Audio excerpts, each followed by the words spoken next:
think it's really important to especially note, we ask clients, do you have a disabled child? And they automatically think a profoundly disabled child from birth or something like that. But very often a disabled child for, say, an 80-year-old client of mine looks like a 60-year-old adult who got injured working and is now on Social Security disability for their income because they became disabled on the job. And they might still be mentally fully competent and able to do things, but they are receiving this government benefit. So that term can be so broad. And that Social Security disability, when you're talking about someone who's young versus someone who's old and has worked in the system, it's a different process. Welcome to Financially Ever After Widowhood, the podcast where we empower women to take control of their financial future after the loss of a spouse. I'm your host, Stacey Francis, President and CEO of Francis Financial, an award-winning and nationally recognized financial advisory firm. With the help of incredible guests, I'm ready to guide you through this challenging transition. Our special guest today has been listed as a 2022 Best Lawyer, ranking in both elder law and trust and estate. Britt Berner racks up many awards, including the Brooklyn Star Under 40, Outstanding Women and Law, and even received the Caregiver's Champion by Caring Kind. She doesn't let grass grow under her feet, and she gives back to her community. She's the immediate past chair of the New York City Bar Association on the legal problems of aging, and she's the chair-elect of the Elder Law and Special Needs Planning of the New York State Bar Association. She's had many different leadership roles and gives back not only to her field, but to others. She's a charter member of the Advisory Council for the Katz Institute for Women's Health at Northwell. She contributes to the institution's mission of enhancing women's health through education, prevention, wellness programs, and clinical care. And today, Britt and I are having a fantastic, interesting conversation about the things you need to know about if you have a disabled child or adult child. We also talk about the issues that spouses face when their loved one has been diagnosed with a life-limiting or terminal illness. Britt gives the A's, the B's, and the C's, and well, actually, I will tell you, she goes out to Z to talk to you about all the things you need to plan for to not only take care of your loved ones, to make sure that they get the benefits they need for their medical care and income, but also to take care of yourself. So without further ado, please help me welcome our very important guest today, Britt Berner. Britt, it's so nice to have you here. And we're talking about some pretty big topics, special needs planning and elder law. And I feel like if we could almost do a podcast really on both, but I know that these are both two topics that are really close to your heart and an expertise that you bring to your clients. So I'm excited to have this conversation with you today. Yeah, thank you so much for having me. I'm excited too. It's really nice to talk about these things and put them out there. And it makes people a little uncomfortable sometimes, but it's real things that are affecting a lot of people these days. And I think it used to get swept under the rug, the idea of somebody with special needs, and really want people to be planning properly when they do have a loved one or concerned about their own special needs. And that's actually a question. I mean, for me, when I think about special needs, I immediately think about children. I go to that place where it's a child. Are there also special needs essentially later in life? And how would the planning be different for, let's say, a child under age 18 who's not an adult, and special needs for, let's say, either an adult child or even for your spouse who has been diagnosed with a life-limiting illness or a terminal illness? Sure. When I think about special needs, supplemental needs, what I'm really thinking about is anyone in need of government benefits. So what are those government benefits, right? Okay. So it could be medical, like Medicaid, Yeah. help pay for the costs of care or be health insurance, primary health insurance. It could also be people who need SSI because they are supplemental security income because they are not able to have their own income. It could be SSDI, so disability income. And so depending on the type of needs and the type of government benefits someone is looking for, that's how we determine the type of planning. And for younger people, we're very often worried about, okay, well, some people get their schooling up to age 21 or maybe 26 with some of these different programs. And then when we get into older life, a loss of capacity or a heightened need for medical care in someone's later years, we're talking about long-term care, either in a facility or at home. And sometimes we're talking about it through the Medicaid program, which is a government program. And sometimes we're talking about it in terms of planning for that time with maybe private long-term care insurance or self-funding. There's a lot of different topics that go into this idea of planning for someone's additional or special needs. So when we're thinking about a child, so age 18 and below, to qualify for Medicaid or SSI or SSDI, what does that look like? Do you qualify for all three? I mean, I know Medicaid is more on the healthcare healthcare covering healthcare costs and needs. If you are approved for Medicaid, does that mean that you're also potentially approved for the other two benefits of SSI or SSDI? So they have different standards. So one doesn't automatically mean the other. When somebody is approved for Social Security disability, after a 2-year retroactive period, they can get Medicare. However, a lot of people don't get SSDI because the standards for how you can qualify aren't just this person is disabled. Yes, you have to be deemed disabled by the Social Security Administration, but there's also, depending on your asset level in terms of, or the age at which you were disabled, if you worked any quarters, and it gets complicated. So it's not just a straight disability determination that gets you that benefit. So it's going to be different depending on the age and certainly the work history, if any, of that disabled person. I think it's really important to especially note, we ask clients, do you have a disabled child? And they automatically think a profoundly disabled child from birth or something like that.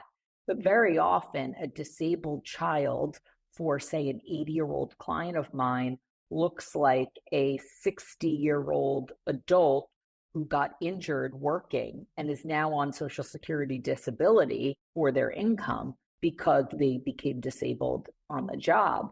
And they might still be mentally fully competent and able to do things, but they are receiving this government benefit. So that term can be so broad. And that Social Security disability, when you're talking about someone who's young versus someone who's old and has worked in the system, it's a different process. What are the criteria of someone that, instead of applying for Social Security disability insurance and getting that, is SSI? How do those two differ? Sure. So someone who is not deemed disabled by Social Security and can't qualify for SSDI is someone who is just in need of income. And that person has to have less than $2,000 in assets. So that means your bank balance has to be under $2,000. And then you don't have other sources of income. And then depending on your other sources of income, it could reduce your SSI benefit until it's gone.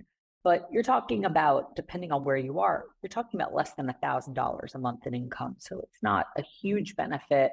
And certainly depending on where you are in the country and what the cost of living is, it might not cover too much. So when we're talking about straight SSI for income purposes, that's what we're talking about. And so what I'm hearing is SSI, Social Security income, and also Medicaid, they are really based on your asset level. How much income is coming in?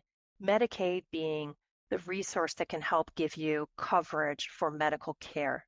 And SSI, Social Security income, being that additional boost to your income. And like you said, I mean, this is not an exciting dollar amount, maybe $1,000 a month, but something that helps. And on the other side of Social Security disability, that is more so tied to being able to show your disability, unable to work, unable to perform. Does that sound right, Britt? Yeah, correct. And Social Security disability is either tied to your own work record. So, Yep. for example, if you've put in 40 quarters, you have the ability to apply on your own work record. But for those who were deemed disabled at a young age, they might be able to qualify on a retired or deceased parent's work record. So, as you can see, the rules get pretty nuanced, especially if you have someone who has more of that born with or came into at a young age a disability and inability to work. And then, as you say, that is income for food and shelter when we're talking about SSI. That's the intention of what it pays for. And then Medicaid, like Medicare, is health insurance. So a lot of times people think that Medicaid is going to give them all these additional benefits. And what they sometimes don't realize is, for example, here in New York City, HRA will provide your Medicaid very often. And that might also be where you applied for SNAP benefits, what we used to call food stamps back in prior years. And you might get them at the same place. You might get a Metro card for travel at the same place, but it's actually just the agency providing it, but it's a different program. And they don't necessarily have the same rules for qualification. So a lot of people tie it to the same agency, but really it's not that. The local Department of Social Services, but they are actually different programs with different reasons or different ways to qualify. There's a lot of complexity here. Who are the people to help someone who's listening to navigate this, to understand, based on my situation, what am I eligible for? Yeah, that's a great question. So you'll notice a lot of what I'm saying are very broad, generalized statements. I'm being careful not to be too specific because somebody who's listening, who's in one county or one state versus another, it could be very different information. And so I'm trying to give the overall information without giving that specialized advice. So finding an attorney in your area, or if possible, if there's a social services agency that gives case management, which some people have through some of the services they already have, that's the best place to start to figure out what you're eligible for. There is a law website for attorneys called NAELA, NAELA. The website is naela.org, and it is the National Academy of Elder Law Attorneys. You can actually go on that website, you can type in your zip code, and it will give you attorneys in your area who are part of NAELA. Now, obviously, I can't vouch for every attorney on the NAELA website, but I can tell you that someone who has enrolled in NAELA and is a dues-paying member of NAELA has made it their business for this to be a large part of their practice. And so it's a good place to start. Obviously, you have to vet them yourself. But I think that that's really important to get as a great resource advice as you can. Yeah, it really is. And because I will tell you that navigating this on your own, I can't even imagine how hard that must be. And I've had very little exposure. I helped one of my friends fill out the application for SSDI, so Social Security Disability Income. Britt, the application was so overwhelming. Yeah. And here I am, I'm filling it out. I'm not the one with the disability. I'm doing it for her. I'm like, I don't know how she would ever in a million years do this. I'm a financial professional. I'm very well educated. And it was so hard for me.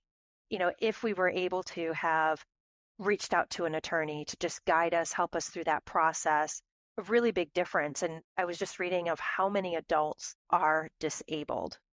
As of 2022, 13.5% of the US population have some type of disability. That number skyrockets to 46% for individuals who are 75 and older. These are very large populations. And as our population lives longer, we're going to be living our older years with more likely a disability. So when we're thinking about that, Britt, if you have, let's say, a spouse that has been diagnosed, or yourself, you've been diagnosed with a life-limiting or a terminal illness, and you're starting to not be able to function and need help, what are the options for someone who does not have long-term care insurance and potentially doesn't have significant assets to fund it. And we can talk about those other two next, but someone who can't afford that $10,000 a month for someone either to come into their home to give them round the clock care or being able to go to a nursing home or another type of situation. Yeah, certainly. So this is where it's going to get very specific based on where you live. So Got it. I'm here in New York. New York has, I always say to people, we pay taxes and we pay nice sized taxes. So we have a fairly strong budget when it comes to Medicaid. So Medicaid is a federal program with federal money, state money, and it's administered by the county. So when I talk about local advice, I'm talking about localized down to your county, because even some of the rules are interpreted differently by different counties. So here in New York, there's a lot of opportunity for those bills to be paid. So let me just give you an example. Someone who comes to me and they say, my loved one is in a nursing home and we don't know what to do. We can't afford it. Now, here in Manhattan and out on Long Island, and it obviously gets a little less expensive as you get further out from the city, but not very much. You could be looking at a private pay bill of about $20,000 a month for a nursing home. It's a nursing home where you might be sharing your room with one, two, maybe three other people. So this is incredibly high cost. Essentially, anyone that I come across who ends up in a facility, they usually can't afford it on any kind of a long-term basis because it's incredibly expensive. In New York, there's protections for spouses. So a spouse doesn't become impoverished if their spouse is in a facility. And that is part of our Medicaid program. There's also an ability for an individual who's in the nursing home to keep a higher threshold of assets than outside of than other states. So for example, here in New York, someone who goes on Medicaid can have just over $30,000 in assets this year, 2023. However, in other states, it's at that $2,000 SSI level. So it's going to be very different based on where you are. And then the techniques to try and save the family home or whatever little bit we can save for the spouse or dependent or maybe not dependent family members is going to be different. This is actually where the question, why we often ask if somebody has a disabled child, not just because when we're planning their estate, we want to make sure we're protecting the individual, the child, but we also want to make sure that if there is a disabled child, a lot of times there are certain assets we can transfer to a disabled child that we couldn't otherwise transfer to different family members. And there's a lot of planning opportunity. So understanding, and I think this is probably, if we talk about the difference between elder law, which is really just estate planning and looking at these other issues, and traditional estate planning is we're really looking at the individual, we're looking at their family, we're looking at who they're naming as beneficiaries, and we're taking all the things we know from traditional trust and estates planning and all the things we know about planning around government benefits and long-term care needs, and we're putting it into one plan. And that's really what I think elder law does very differently from a traditional trust and estates planning. Really glad you brought that up because, Britt, that's one of the questions I had on my mind of, like, what's the difference between just plain vanilla trust and estate, which there's no plain vanilla trust and estate. I know you know that, and elder law. And what I think is also interesting, the number of attorneys who are able to actually practice elder law and have made that their specialty is actually not very many. There's gazillions of trust and estate attorneys out there. But when you go to look for someone who has that specific focus in the elder law area, it's much harder to find those people. Why is that, Britt? Is it because it's such a, at least in my mind, the very complicated, very nuanced, the stakes are very high type of law? Is that what that is, or what are your thoughts? Yeah, it's interesting. I never thought necessarily about why, but I could probably make two guesses. One is because traditionally assisting people who are seeking out government benefits might be less lucrative of a practice in some ways than someone who you're doing heavy tax planning for, where there's a lot of assets at stake in terms of paying taxes upon an estate, estate tax planning.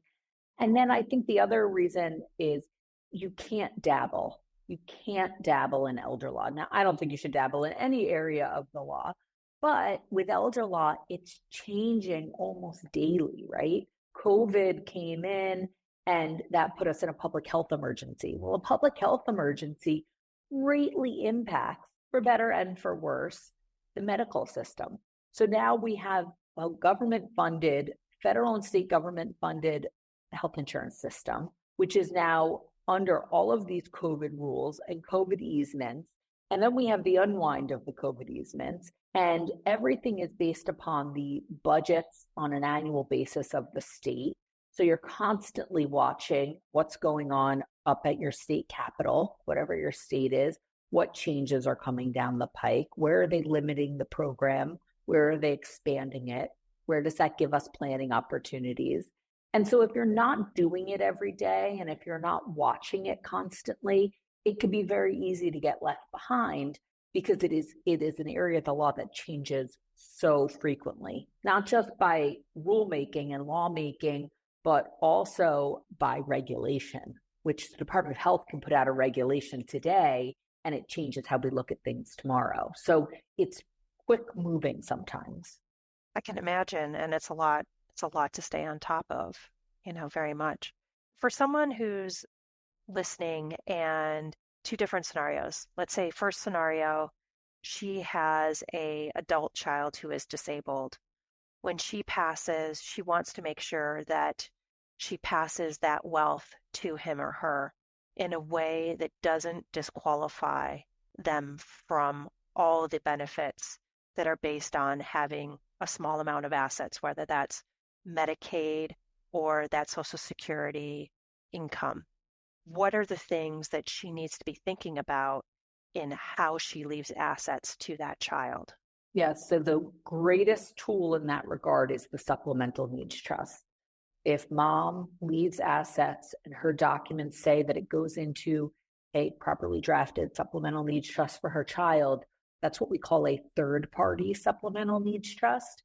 That's money that came from mom, went directly into a trust, and mom has to be thinking out who's going to be the trustee of that trust. So those assets will be fully protected from government benefits, and therefore they won't count as an asset when assets are being counted for various benefits. And those assets can be used for the benefit of mom's child. But who's going to be in charge? And this is the hardest part, right? So sometimes there's a really great sibling who's like, I'll step up, I'll do it, I'll be the trustee. But a lot of times because of there isn't a sibling or because of family dynamics or something else going on, that's not possible. So we have to look sometimes to professional or corporate trustees. And that is the hardest decision. I'd say for young people who are doing regular estate planning, the hardest decision is if something happens to both parents, where's the child go, right? Yeah, exactly. Who's the guardian? It cripples people. They don't want to sign anything, right? It's the same with people with older adult disabled children is right. I can't figure out who to make trustee. And then they get paralyzed from doing anything. And that's the worst thing you can do. Because if upon mom's death, this money vests in the child and this child becomes the owner, then the only option varies on age, etc. But then the only option is to create what we call a first party supplemental needs trust. And in that case, there's a payback to Medicaid at the child's death. And so there's less of a protection available. Yeah. And so the best way to do it is to have the assets go directly from mom's estate to child in a trust with a well-meaning trustee and with the flexibility for a trustee to be changed if there's a problem with the trustee. Either they no longer want to act, they can't act, there's a successor or a mechanism for appointing a successor in place. And can you go over again why you would have a first person trust? Is that because you can't find a trustee that is a family member? Or when does that third party trust not be able to happen? Can you explain that again? Yes. So in order for it to be a third party with no payback, and therefore it goes to whomever mom says after the disabled child passes, it needs to go directly in mom's documents. It needs to create the trust for the child and feed directly in. Okay. So If the immediate proper plan, transfer. Yeah. correct. If the proper planning isn't done and mom's estate just goes to the child and now it's the child's money and Got there's a it. scramble to keep or to probably go off of it and then back onto government benefits because now they've Yeah. been disqualified. If I'm the disabled child, my assets can only go into a first party with a payback. So Got there's it. more opportunity to protect when the protection's coming from the higher generation. There's less opportunity for me to protect my own assets once they've come to me. Yeah. So what you're really talking about is making sure that there's planning in advance. So if someone's listening here, there's no question that doing that planning of setting up that trust, the special needs trust now in your will is the best thing you can do. Otherwise, if you're leaving that money outside directly to your child, you're number one, going to disqualify them from the benefits of Medicaid and SSI, but you're going to have to put it in a first party trust, which they'll then have to pay back Medicaid and pay back those benefits when they die. And then it will take them some time to requalify to receive Medicaid and SSI. So I'm hearing that like that planning is just really important, very important. Yeah, and depending on the type of disability, again, we have people with physical disabilities and people with cognitive disabilities. Yeah. But also, depending on the type of disability, your child might not be able to or may not have the tools that they need to embark upon the process of protecting themselves. And that can be very scary too. So, and I alluded to this earlier, I think there used to be this concept of sweeping under the rug this idea of having a disabled child. There was a stigma and people didn't want to talk about it. And what we really try to encourage is being very aware of what are Yeah. mom's needs, sure, but what's mom worried about? Mom's worried about what's going to happen when I pass away and my child, who I'm everything to in the world, is in this world alone. How do you set that child, be it a young child or adult child, how do you set them up for success? And Yep. if there's government benefits involved, the supplemental needs trust is the key to getting Yeah, that 100%. accomplished. Right. So the other scenario I want to go over, because I know we're coming up to time, but the other scenario is she has just visited the doctors, found out that her spouse has terminal cancer and expected to live another 1 to 2 years and have assets that are significant, but would love to potentially take advantage of Medicaid or some other types of benefits. Are there options for her to make sure that the assets that are joint assets can be protected from having to be spent down for all of that care and potentially being able to qualify for Medicaid? Maybe.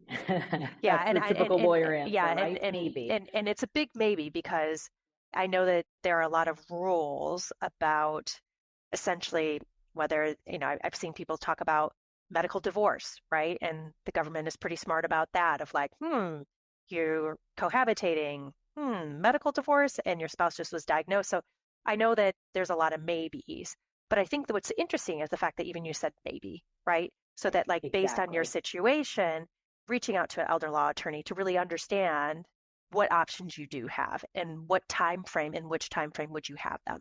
Definitely. Like I said, it goes down to what county you live in, right? So I primarily practice, or not primarily because it's two, between Suffolk County on Long Island and here in Manhattan. Those are the two places that Yeah. I am most often. And my answer to a spouse that you just described would be different in those two places. And so just to show you, I'm splitting my brain sometimes, especially with Zoom these days. I'm like, where do you live again as I'm on the Zoom to figure out what to tell them. But there are options. Certain states, New York is one of them, has something called spousal refusal. So you want to get educated to, does your state have spousal refusal? And what does that look like? In some states that have spousal refusal, then based on the county, they might still ask the spouse, who is a legally responsible relative, for some contribution towards care. And in some counties, they might not. And so knowing, that's why you really have to drill down and get that advice. And how you structure the assets, the family structure matters, right? So I would go as far as to say, okay, well, do mom and dad in that case, Are they a mom and dad? Do they have children? If they have children, what's the relationship like with them and their children, between the children? Do they trust their children to be trustee of perhaps a trust that can protect some of the assets? We really have to get very detailed on what level of comfort they have in terms of the things that we can do, because we have a lot of tools in our toolbox, right? Just like you as an advisor have, there's a lot of ways you can save, right? But the question is, what's going to work best for them? So the answer, again, is maybe, and there might be something we can do. It's just, are you willing to take the steps necessary and maybe give up some control on certain assets in order to achieve what you're looking to? And does it get you there? And we're running numbers. I'll tell you, I had a client once who was in the case that you said. Her husband had an illness. It was unclear how long he was going to live for, but he was going to get sicker. And it was clear that at some point he would die of this. And when she first came to me, she was in a location where they do ask the spouse for contribution. And we ran the numbers and we realized that what they were likely to ask her for, she'd be better off paying out of pocket. We just ran straight numbers, right? We figured out what we could do, and that was the decision. But she came back a year later, and based on a change in circumstances of the assets and the income, also his level of need was now high enough that she was better off applying and contributing through the program. And so it's not always an answer that I would give someone once and then I'd say, don't look into it again. I might say, call me back in 3 months, call me back in 6 months. Let's watch the situation. So it's fluid. In spousal refusal, that might be a new term for a lot of people. My understanding is that it's just one spouse is refusing to pay for the medical care of the other spouse and putting that kind of burden on the state program to be able to do that. Is that what you're talking about with the... Yes, but exactly. What I'm also hearing is that not all states allow that some states or counties require some contribution from a spouse. So again, making sure that you understand what the rules are and the laws are in your area. Yeah, and I just want to add also that spousal refusal, we're also talking about, is legally responsible relative refusal is really what it is. And I tell people all the time, you may feel morally or ethically obligated to your parents. I certainly do, but that's not a legal responsibility to pay for the cost of someone's care. So a spouse is a legally responsible relative, and the parents of a minor child are legally responsible relatives. But other family members, again, they might have another responsibility to a higher power, but certainly it is not a legal financial responsibility. It's interesting. And that's actually so important for many of us who find ourselves in the sandwich generation where we're, caring for children and raising children. And then you have parents that we're helping also financially. And what you're sharing is that that's good that you're doing that if you want to do that, but you're not legally responsible for that. But caring for your child, you are legally responsible, potentially also caring for your spouse. That would also be something where you could potentially find yourself in that legally responsible. Correct. But yeah, I can see no hospital is going to come after you because your mom or your dad hasn't paid their bill. We've gone through so much. Any last minute thoughts or suggestions that you want to make sure that we get to? And then I also want to make sure that our listeners can get your information so they can reach out to you. Yes, definitely. I think the main thing I want people to leave with today is the concept which you talked about a few times, which is getting personalized advice. But the second thing I want to say is you don't have to be old to do elder law planning. And I think people always say, oh, elder law, I'm not in my 80s. And I want to broaden people's concepts, right? So I would say that I did elder law planning in my 30s. Why? Because I did a robust power of attorney, where if I became disabled or I had any issue where I needed somebody to financially handle my affairs, I have that power of attorney in place. It's in a safe place. No one's acting right now, but it's there. I have a healthcare proxy. If I became unable to make my own medical decisions, somebody's in place to do that.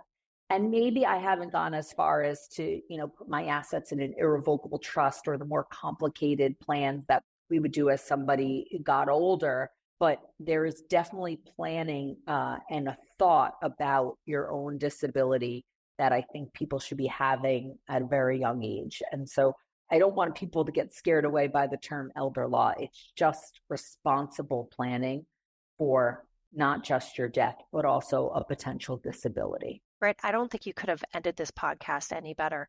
That is so important because that is such a myth, even myself. Like, I'm too old for elder law planning. Well, not the case, right? Not the Yep. case. So how do our listeners get a hold of you? Maybe share the best email and website. If they have questions, if they want to work with you to be able to start to put their planning in place. Yeah, thanks for asking because I love to talk about our website. We have a great website, and the best part about it is it's full of information. So burnerlaw.com is our website, and you can see webinars that I've done on various topics to elder law that relate to traditional trust and estates planning. We have a blog section that's a pretty robust section of articles that you can sort by topic to learn more about a specific issue that we're talking about today. And then you can get the contact information for our firm. So our website is a great piece of information if you're doing some initial research. And then my email is pretty simply bburner@burnerlaw.com. And I'm happy to talk to people and just see what's going on. I am licensed to practice only in New York State, but again, that NALA.org is a great option if you're looking for an attorney that does what I do, but in a different location. And I will just, again, underscore, I'm on the website right now, and under the elder law and the special needs area, you have this beautiful listed out frequently asked questions, like how is elder law different than just general estate planning? Who would need an elder law attorney? How do you prepare before you sit down with an elder law attorney? All these different pieces that I think are really helpful, as well as special needs. So definitely go to that website, burnerlaw.com. And for all of you listening today, we'll make sure that we put all of these resources in the show notes, including NYLA, so that you have that as a website, as a resource. We'll have links also to information on Medicaid, as well as SSI and SSDI. Britt, I can't thank you enough for being here, for sharing so much about a really important topic that I have to say I feel like is not really talked about as much as it really should be. Yeah, thank you. Thank you so much for having me. I like being the ambassador for elder law and getting out there and explaining to people why it's not necessarily what people thought it was. And we're so happy to have partners like you and your firm, because if an attorney is not working with someone's financial team, it can be such a disjointed plan, right? We really want good, solid plans for people. So thank you. And thanks for doing this podcast. It's a great service. Yeah. We went through a lot of pieces, and I think the biggest summary that you can take away that Britt Burner mentioned as well is to reach out to an elder law attorney in your state to understand your unique issues and what's available, what support is available for you and your family. And again, please visit the show notes. We have the link for NALA.org in those show notes that you can find that person to help you through this process. For so many couples and families, when facing a illness or a disability, well, finances are the number one concern. And if you have any questions, please reach out to me at Stacy, STACY, at francisfinancial.com. The best part of my job is meeting with people like you, helping, answering questions, and being there to know that someone cares and that giving a helping hand. Please reach out to us and visit our website at www.francisfinancial.com. You can go right to the contact page and click a link to set up a time for us to meet in a quick half-hour conversation, hopefully, again, giving you the tools that you need and the support that you deserve. Thank you for joining us for Financially Ever After. Thank you for tuning in to Financially Ever After Widowhood. If there's a question you'd love for us to answer on the podcast, we can do that for you. All you have to do is give us a call, and the number is 347-682-5580. Let me say that again, 347-682-5580. Whether you're working with an advisor or you're maybe doing it on your own, we invite you to reach out to us at www.francisfinancial.com, or you can email me at Stacy, S-T-A-C-Y, at francisfinancial.com. Our hope is to be a resource for you to help you also find a great financial advisor, whether that be with our firm or one of our trusted colleagues. Please be sure to like, rate, and subscribe to the podcast, and join us next time on Financially Ever After Widowhood.